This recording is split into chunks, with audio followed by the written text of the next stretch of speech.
Hello, my name is Rosie and I'm a PhD researcher based at the National Galleries of Scotland and the University of Stirling, and my research explores the impacts of collaborative and co-created visual art projects on young people. One of the interesting findings emerging from my research is around concepts of slowness, and this means embracing a pace which we're often neglectful of in the arts. The nature of funding projects such as those within outreach and education teams is that funders will typically fund projects for short periods of time, and often favour new projects and partnerships over extending funding for existing and ongoing projects. This means that we sometimes rush projects to their conclusions and don't have the opportunity to take our time and allow for projects to grow and change organically. And this is also partly due to having to apply to funding with set aims and objectives rather than creating open-ended project questions which develop from the participants involved with projects. When interviewing a young person who was taking part in a year-long project with the National Galleries of Scotland, they said something which informed all of my future questions to other young people. It takes a while to trust new people. After this, I asked every young person about their concepts of time and slowness within projects, and almost all of them have talked about wanting to develop relationships within the project slowly, that it took multiple meetings before they felt comfortable and confident within the project, and others also talked about needing the project to be open-ended, so they could come and go when they wanted to, depending on what was happening in their lives. This also leans into concepts of flow, that is the psychological state where someone loses themselves within an activity and become fully immersed in what they're doing.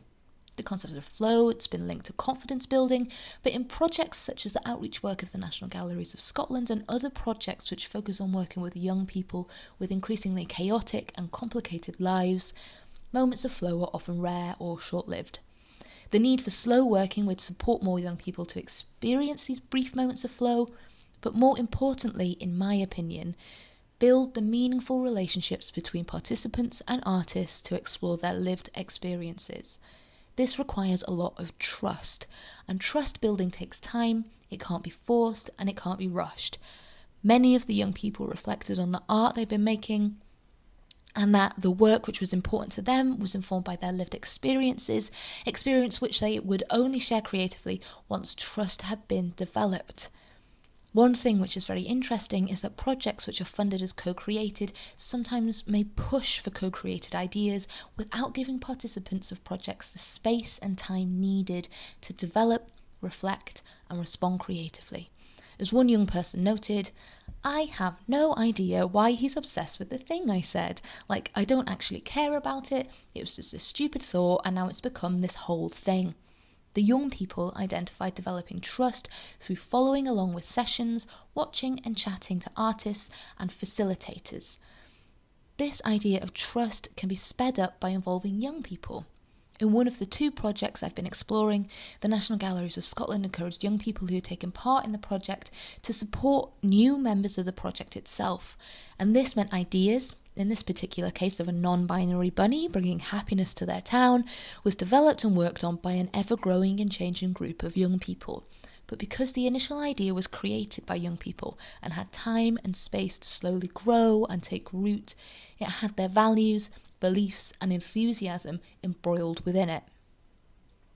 Most of you will know about the concepts of the ladder of participation, and I believe it is okay to start on lower rungs of the participation ladder, as over time and slowly, projects will develop towards the top rungs of co-creation and collaboration, and this means artworkers need to give time and space to reflect and respond rather than to react to ideas, and to feel okay that co-creation will not happen immediately, but only once trust has been gained on the lower rungs of the participation ladder.